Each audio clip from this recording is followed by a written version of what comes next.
back to session 5 of our faith group series, David, a man after God's own heart. Well, through the first 4 sessions of this series, things have been going so well. We've seen David, the hero, ascending to his throne. Through victory and perseverance and with friendship, David is a man after God's own heart. And then it all falls apart. There are 2 names that are forever linked and connected with David. Even those unfamiliar with the scriptures know these 2 names.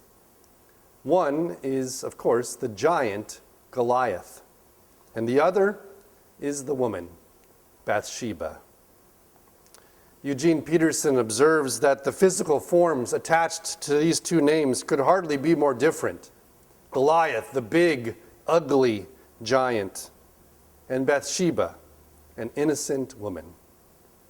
Both, but as different as Goliath and Bathsheba are in character and appearance and spirit, there's a similarity in their relation to David.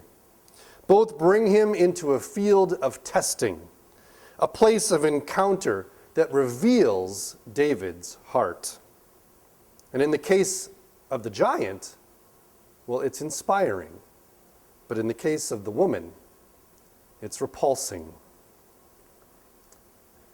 In his commentary on 2 Samuel, Walter Brueggemann calls this story the pivotal turning point in the David narrative. From now on, he writes, the life of David is marked, and all Israel must live with that mark.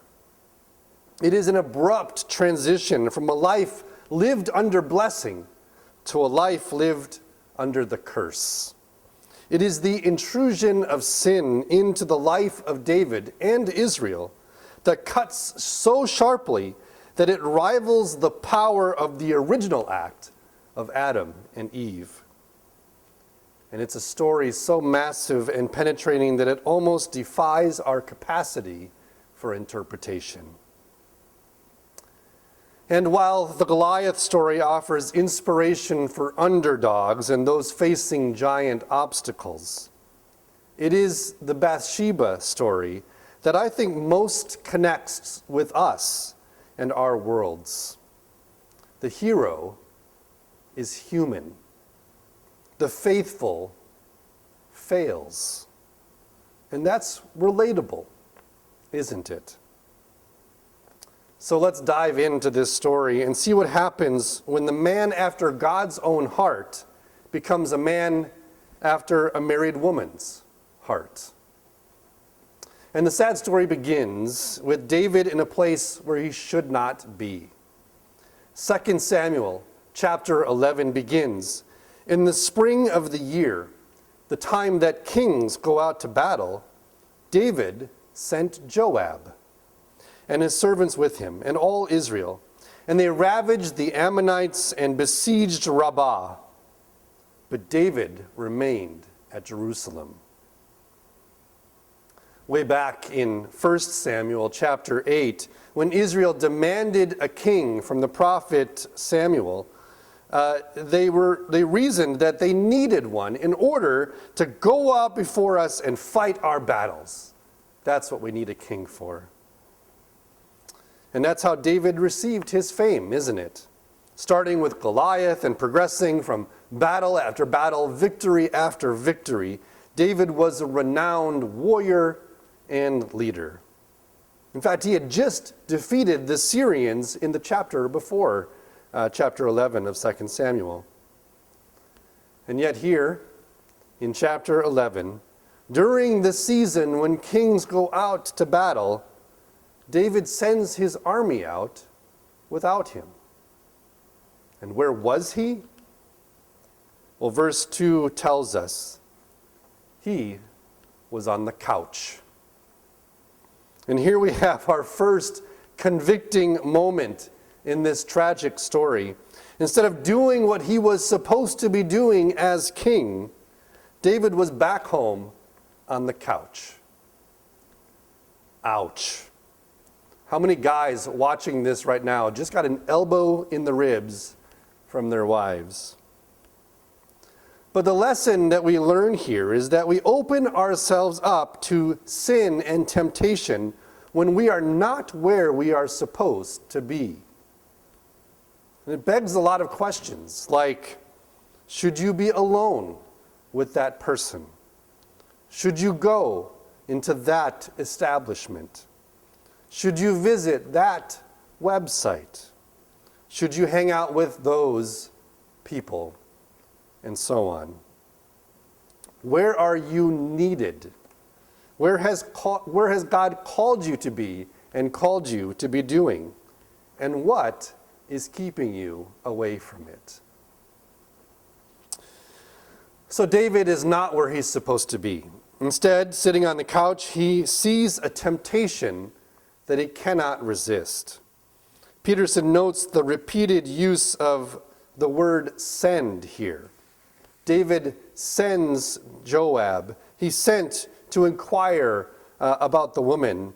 He then sent for the woman. And then to cover up his adultery, he sent word to Joab saying, "Send me Uriah." And then finally, with Uriah out of the way, he sends for Bathsheba to be his wife. Peterson notes that by using those verbs, we can trace David's descent from love and obedience into callousness and cruelty. Well, Walter Brueggemann also notes the verbs used in this section, and he notes the quickness of the action. The verbs rush as the passion of David rushed, he says. He sent, he took, he lay. The royal deed of self-indulgence does not take very long. There is no adornment or any sort of adornment to the action there. There's no conversation. There's no hint of caring, of affection or love, only lust. David does not call her by name, does not even speak to her. And at the end of the encounter, she is only the woman. David, in this episode, becomes the very kind of king that the prophet Samuel warned the people about. Kings are takers, he says way back in 1 Samuel chapter 8. He will take your sons, your daughters, your grain, your servants, your flocks, and apparently, as he sees fits, even your wives. David here is at the height of his royal power. He takes what he wants, and he does what he wants. Until, that is, he receives a message from the woman. I'm pregnant. Well, David goes into scramble mode, making clumsy attempts to cover up his adultery. He sends for Uriah, Bathsheba's husband, who was off fighting David's wars. And after some awkward small talk, he encourages Uriah to head home, hoping that Uriah and Bathsheba might light some candles and play some, Barry White and cover up David's infidelity. But Uriah, a man of honor, refuses to go and enjoy the comforts of home and the embrace of his wife while his fellow soldiers are still deployed and fighting, which he explains to the king after David awkwardly asks him why he did this. So, David gets him drunk, hoping that an inebriated Uriah might be let down his guard and head home to his wife. But Uriah instead slept it off on the couch. Well, the conniving king is frustrated. His desperate attempts are failing. The Uriah, the soldier, is incorruptible. It offers a stark contrast here. Uriah, the Hittite, a foreigner, won't go and sleep with his wife while the war continues. And David, the king, who sleeps with the wife of the man who's risking his life for him. Well, then David's contempt goes even lower. He conspires with Joab to have Uriah the Hittite killed in battle. What's more, he sends the orders sealed with Uriah. Uriah carries his own murder plot in his hands. And it works. Uriah is out on the front lines in the fiercest part of the battle, and the good, faithful, honorable man is slain. Problem solved. David, upon receiving the news, sends reassurance to Joab. Do not let this matter displease you, he says. It's all good. People die in battle. And then he took Uriah's wife as his own. Problem solved, cover up complete. It is good to be king. Until, that is, the last line of the chapter reminds us of the one from whom all thoughts are known and from whom nothing is hid. It says, "But the thing that David had done displeased the Lord."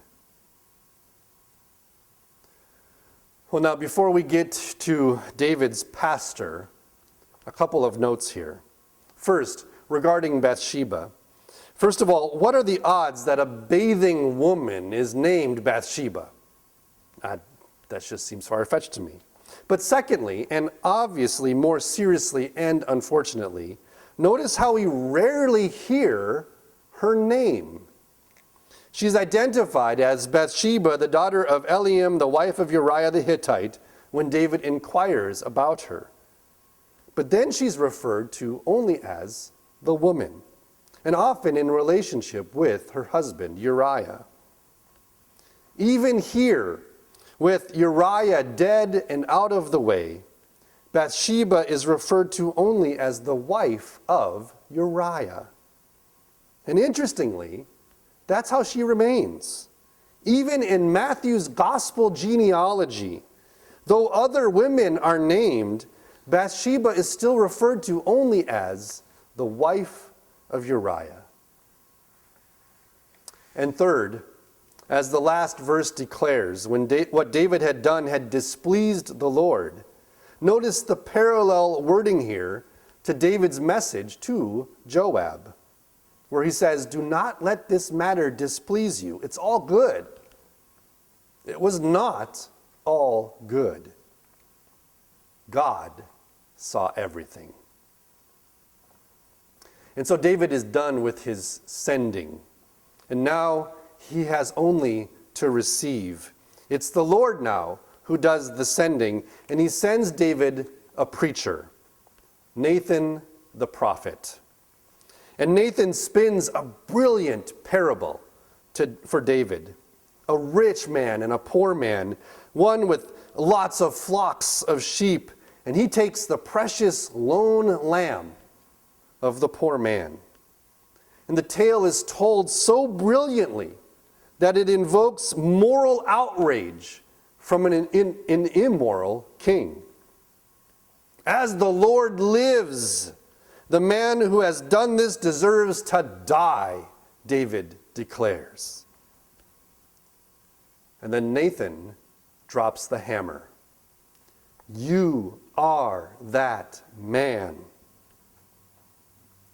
And David is busted. His sin has not gone unnoticed. He is guilty. And this is the power of the preached word. As Eugene Peterson puts it, you are the man. You are the woman. The proclamation is never about somebody else. It is always about you, about me. The gospel is never a truth in general. It is always a truth in specific. You are guilty.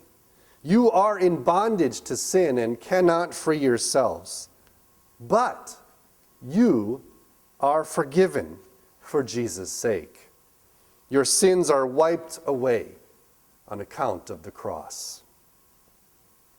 And with each word, Nathan hammers away at David's defenses, laying him bare, exposing his guilt. Peterson observes, "This is what preachers are for, to bring us into focus in the story. The art of preaching is to somehow or other get around our third-person defenses and compel a second-person recognition, which enables a first-person response." And Nathan is a master of the art. God's judgment is severe. "I've been good to you, David," he says, and yet you took Uriah's wife and killed him with the sword of the Amorites. Therefore the sword will never leave your house, and your wives will be taken from you." The harsh hammer blows of the law compel that first-person response from the sinful king. "I have sinned against the Lord," David confesses. And then Nathan delivers the gospel. "The Lord also has put away your sin. You shall not die."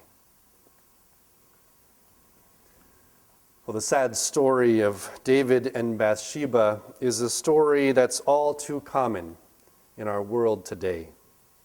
We read all too often today about fallen leaders falling from grace, from megachurch pastors like Bill Hybels of Willow Creek, Mark Driscoll of Mars Hill, or Brian Houston of Hillsong Church. But lest we think that this only happens to prominent people, we would do well to look in the mirror ourselves. Now, we may not have as far to fall as famous pastors, but we all deal with the same temptations and experience the similar failings.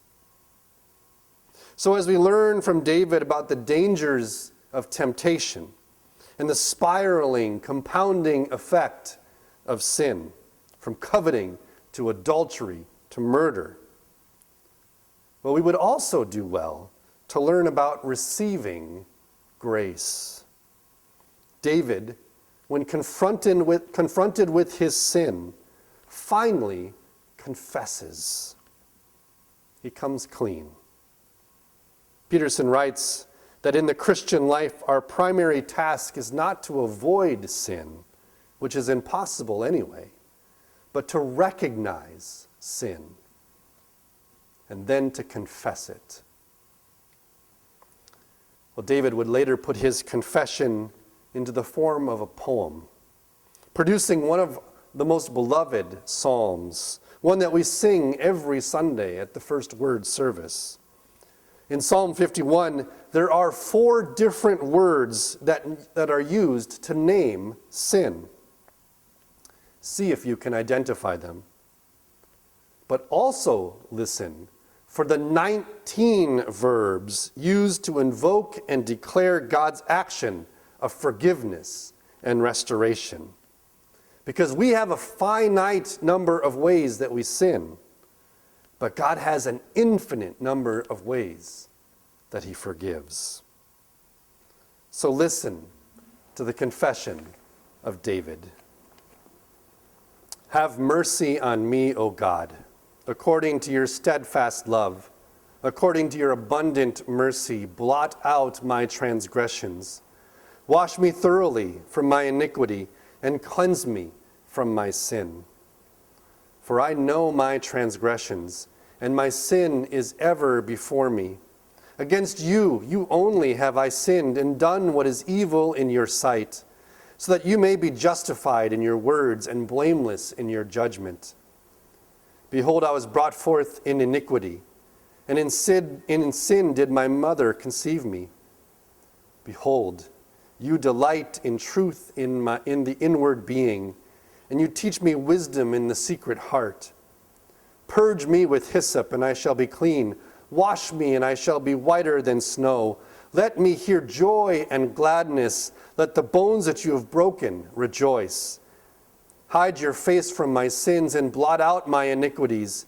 Create in me a clean heart, O God, and renew a right spirit within me. Cast me not away from your presence, and take not your Holy Spirit from me. Restore to me the joy of your salvation, and uphold me with a willing spirit. Then I will teach transgressors your ways, and sinners will return to you. Deliver me from blood guiltiness, O God of my salvation, and my tongue will sing aloud of your righteousness. O Lord, open my lips, and my mouth will declare your praise. For you will not delight in sacrifice, or I would give it. You will not be pleased with a burnt offering. The sacrifices of God are a broken spirit, a broken and contrite heart, O God, you will not despise. Do good to Zion in your good pleasure. Build up the walls of Jerusalem. Then you will delight in right sacrifices, in burnt offerings and whole burnt offerings. Then bulls will be offered on your altar. The word of the Lord. So talk about David and Bathsheba. Talk about sin and forgiveness. We'll see you in church.